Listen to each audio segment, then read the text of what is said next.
Hello, everyone. So Glenn recently tweeted out that he thought Yellowjacket was underutilized. He thought it was a good early initiative grabber that people hadn't been utilizing it to its full potential. And so that got me thinking. I started brewing a lot with Yellowjacket. And I did a lot of builds that just didn't work out. I lost a lot of cubes along the way. But today we finally have one that I am confident enough to say is a very good, viable deck. And this is a Hitmonkey Luke Cage Zoo. And so the idea behind this list is that we want to play some of your resources a little bit early, namely your Thor, Bishop, Typhoid Mary, and Jane Foster. The other ones, depending on what you have in hand, depending on how the board progresses, you want to utilize some of those so that you can give the biggest impact on that last turn, but still hold a lot of your secrets back. So if you can make it where they don't know about your loot cage, make it where they don't know about your loot cage. If you can make it where they don't know about your Zero Titania, your Yellowjacket, your Mjolnir, hold those, unless of course you're expecting a wave or a Sandman.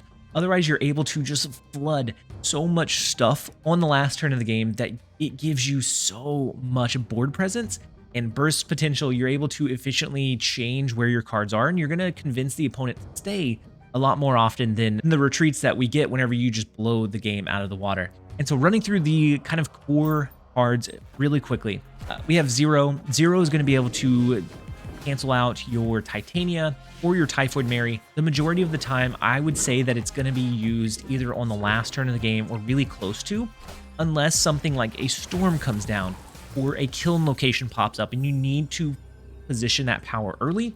In that case, definitely drop your Zero where you can, but a lot of times I like to save this as a burst play on the last turn. We have the Titania, kind of self-explanatory. It's great for a last turn burst. It's good with Zero. Sometimes you're going to utilize this early depending on how the game progresses. The Angela and the Bishop are just good flood cards. Being able to flood Mysterio and impact both of those cards and buff them up is huge.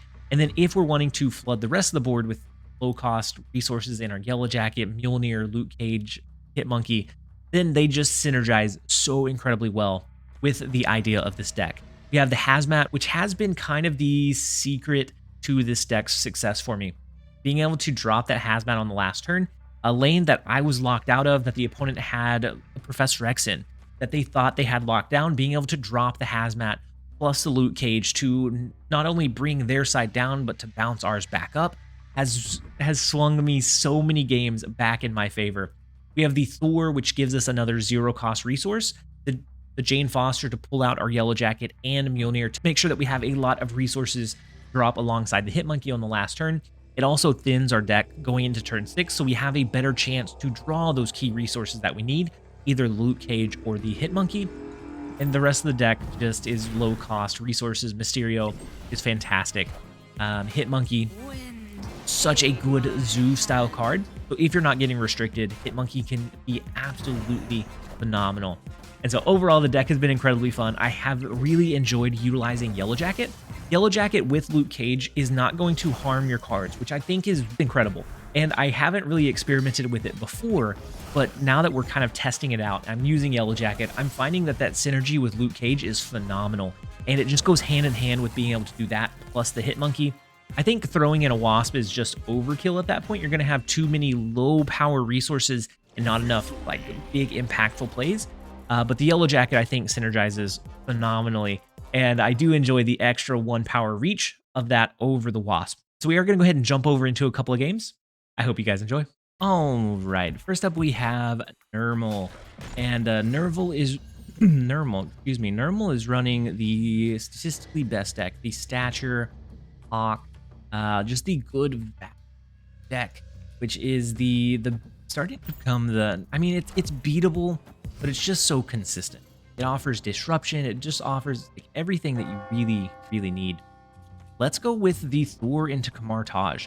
That gives us two Mjolnirs to feed into free drops with our Hitmonkey. Next turn, we'll do like a Bishop, and then we're just kind of gathering. We're going to be like a squirrel gathering for the winter. We're gathering those nuts.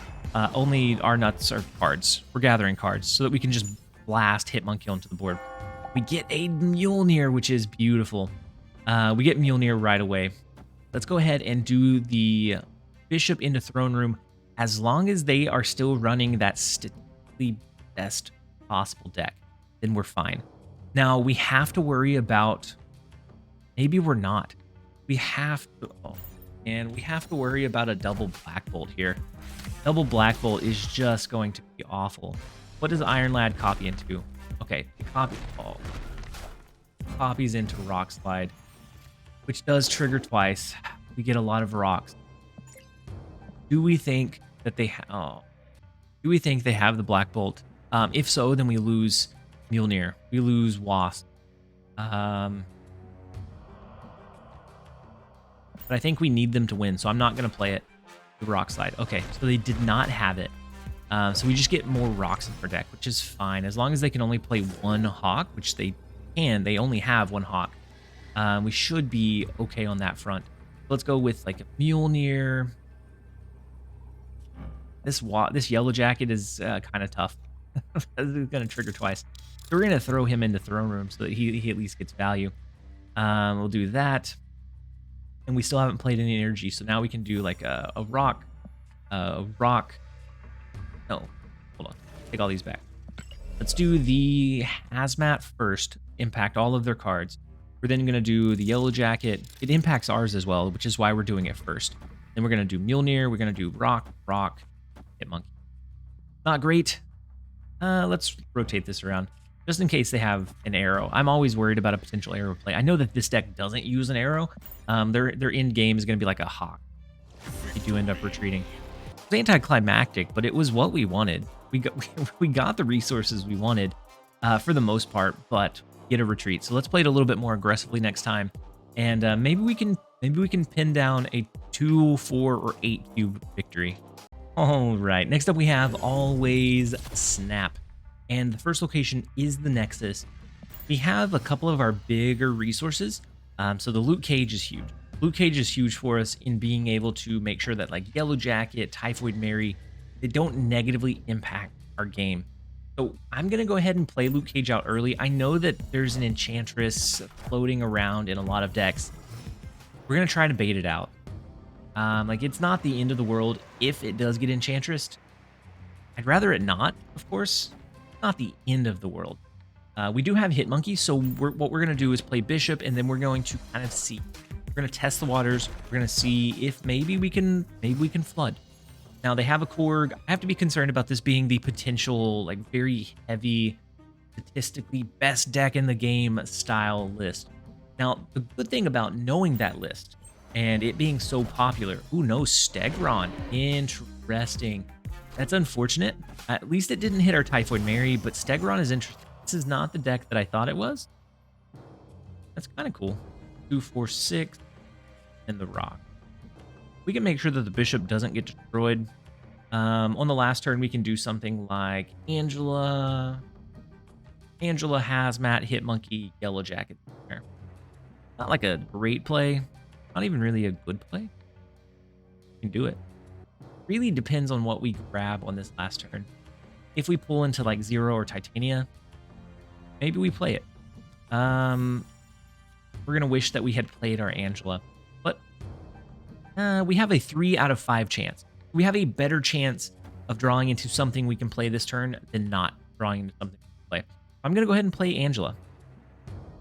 That way we have the energy, the extra energy, to be able to utilize like the Titania, the Mysterio, whatever else we draw into here. 4 times than not, we're going to have the energy. And they do have a they have a Shang-Chi as well. Unfortunate. But we do get lucky with our top deck of the Mysterio. It's not a mystery to us how good that is. So the Mysterio, the fake one's going to go here. That will save our Bishop. The other fake one will go here. This is going to make our Hit Monkey really, really big. We are going to go ahead and play the Yellowjacket. Now, depending on if they have Enchantress or not. Let's go ahead and do the Yellowjacket first before the Mysterio. That way, if they do have Enchantress, it's only going to negatively impact this lane. So it's not that big of a deal. The Hazmat, however. Okay.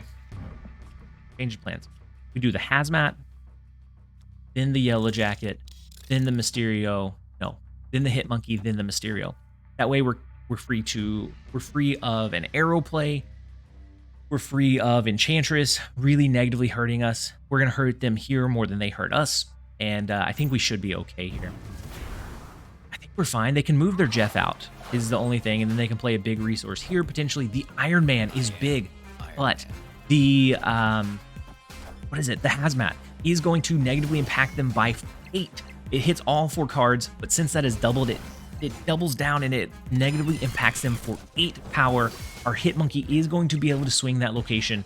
So your Stegron, your Shang-Chi, your Korg, they are not going to be enough to be able to win you this game. We are going to hold down the Nexus location. We're going to win that one by 6. We win mid. No, we win it by 10 thanks to the Mysterio. And so we win mid by quite a bit. We win the right lane very substantially as well. We will absolutely take the 2 cubes. That is probably the ideal play for us. Being able to not telltale sign that we're going to be flooding. So this doesn't necessarily scream that it is a Hitmonkey end game. And that is where the strength in it lies. It is not the, I'm going to set up a Moon Girl into skipping 1/5. I'm not going to set up a Sera into what was telltale of the Angela and the Bishop. Now the Bishop was out there, so you might get hints, but you're not going to be able to really put exactly what's coming down. And so let's go ahead and take the 2 cubes. We'll jump over into the next one. All right, next up we have, where are my stones? If we could send them rocks, I would absolutely send them as many rocks. And just pretend like I thought that was what they were talking about. So Subterranean comes up. You better believe I'm going to make that bad dad joke. It's the one game I'm rooting for Subterranea. Plus, with a Thanos list, Subterranea is just so disruptive of what they want to do. So the first location is Westview. They have the Space Stone. Quantum Tunnel is so big for them. Oh, no. Well, I mean, honestly, we can rotate our Yellowjacket into on turn 5 into pulling out whatever we want with Thor or with Lady Thor, with Jane Foster. Not bad. We do have Luke Cage. So we're going to be able to make sure that our Typhoid Mary, our Yellowjacket, our Hazmat are not...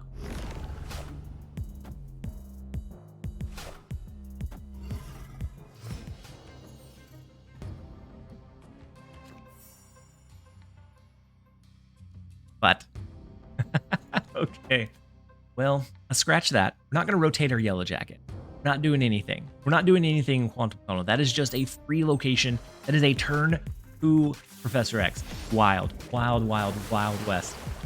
Oh God, we don't even get to recycle in our Thor, our Mjolnir this turn. Oh no, we're getting absolutely just handled. Absolutely handled.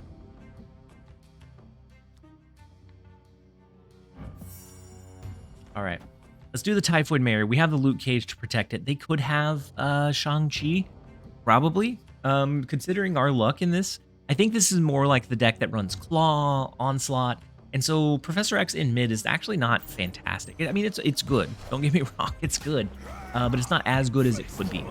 And so the Thor comes down now. We do have the Typhoid Mary, so as long as they don't have that big counter component, we should be okay.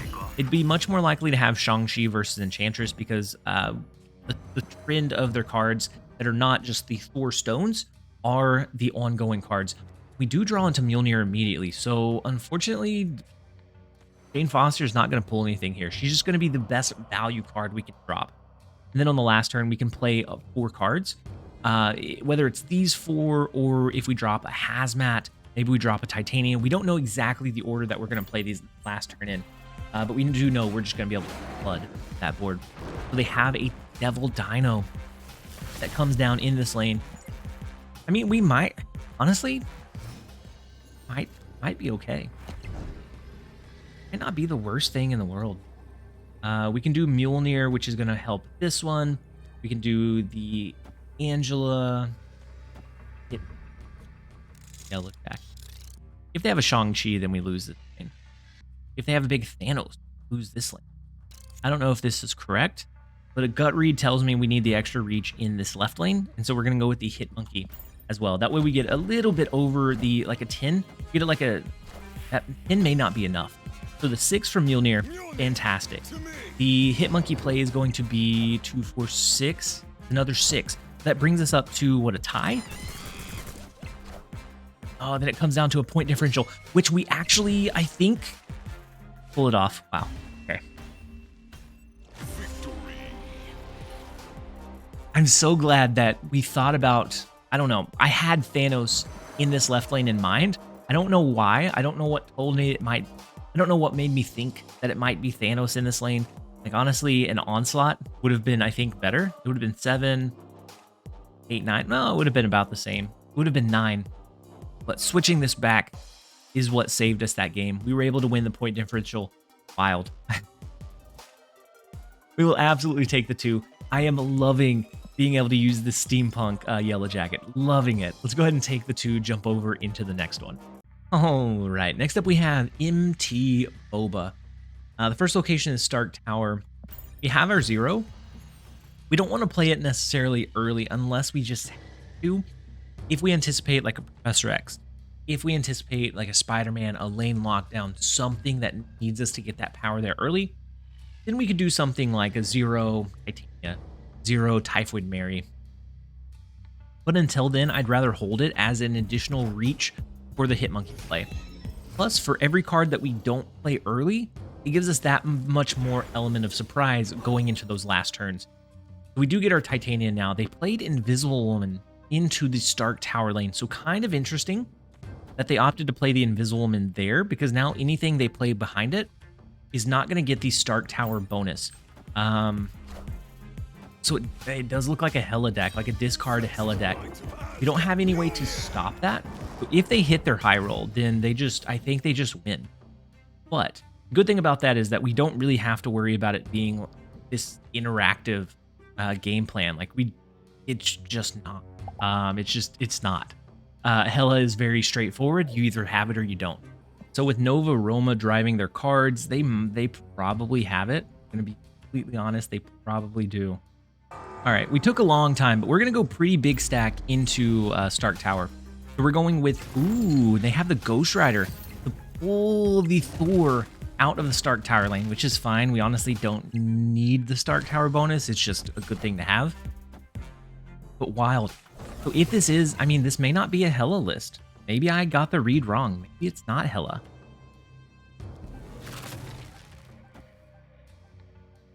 Okay, let's go with this. We don't have Jane Foster. We don't have Mjolnir. But right now this is 2, 4, 6. We get a lot of reach in the Mysterio. We get quite a bit of reach in the Hitmonkey and the Luke Cage, and a little bit of additional with the Yellowjacket. Now we have the potential to draw into an Angela or a Hazmat. The highest, the best possible play is the best possible draw is going to be the Mjolnir for us. Do we get it? I don't know. It's kind of iffy, but we'll see. We zero out the Titania because I don't want that to bounce to their side. I don't want it over there at all. So we get that. They do play a card in Stark Tower, so I'm guessing they have their Hella now. But it all comes down to what they have, how much reach they can do. So let's do the real Mysterio. Oh, we did way too much reach here. Oh my gosh, that's huge. Let's do the real Mysterio to the right. We're going to do the Hitmonkey to the right. We're going to do... Actually, we can't have any of our cards negatively impacted here. We get a little kind of benefit. That's fine. Luke Cage. And then Yellowjacket. I don't think they're going to have an Enchantress. And if they do, we haven't played Luke Cage yet, so we're fine. Let's go ahead and do this. We did way too much. We did way too much reach in Stark Tower, because now we're going to get all of this benefit in the Bishop lane. We're going to push really heavily into Nova Roma. That's where it's the closest right now. Now they probably have a discard, so like a Hellcow or a Modok plus Hella, which is going to be huge. Huge, huge, huge. But maybe we can overcome it. Let's see. They do... Okay. 9 power, 10 power Hitmonkey. It's a shot. It's something. So the Modok and the Hella, right? Okay, so Arrow, ooh, if not, Hellcow, Morbius, and then the Hella. Where did these go? We need the Infinite to go mid. Wait. Oh my god. That had to stack just like that. There are no words. Sometimes you get on the lucky side. We're going to take our 4 cubes. We're going to count our blessings. We're going to jump over into the next one. All right. Next up, we have Solverstein. The first location is Monster Island. We're not going to get much benefit from there, and we don't carry a Shang-Chi. So we actually are probably at a little bit of a disadvantage, just because there are a lot of decks that are starting to slot in the Shang-Chi again. So the monster for us is just going to be that. It's just going to be there. Now, if we can get the Typhoid Mary out before they get a Shang-Chi out, we can actually bring that down below Shang-Chi range, which would be probably the highlight of this video. Like, I couldn't think of a cooler play. We do get Morag. We're gonna double up on the Thor, on the Mjolnir hammers. We have Hitmonkey in hand, so this is a massive, massive advantage. Any Hazmat that we play here, Hitmonkey could be huge here. The Mjolnirs are going to give us so much reach and Camartage that it's just so big. The Debris, on the other hand, is very scary now. Okay. I don't like it, but we're going to do Typhoid Mary into Monster Island.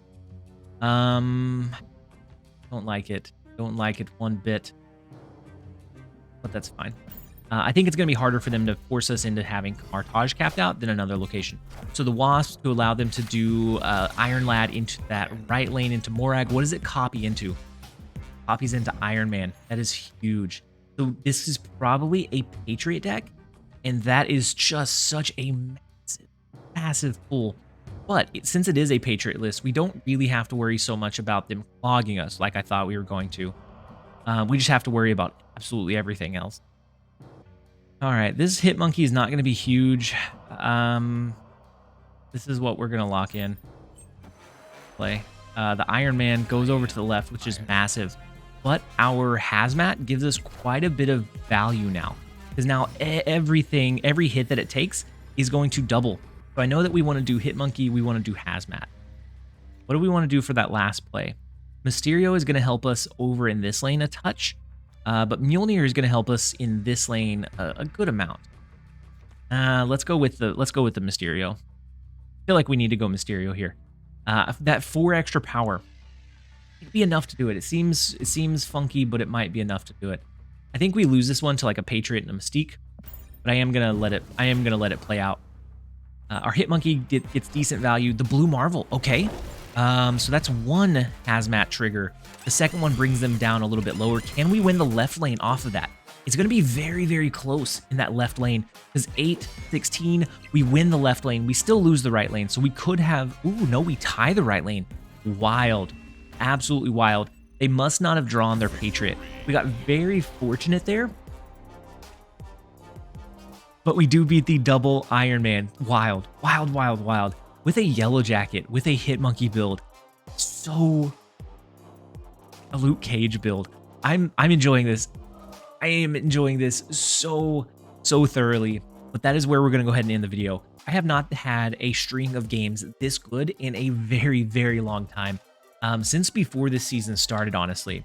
This one I have played about 15 games. I've held down 12 wins, all against humans. I haven't been playing bots this season, and we were able to hold down so many of those games. We're going to go ahead and call this one a success. I hope that you guys enjoyed the video. If you did, make sure to give it a like and a comment down below. And as always, this has been TLSG. Later, guys.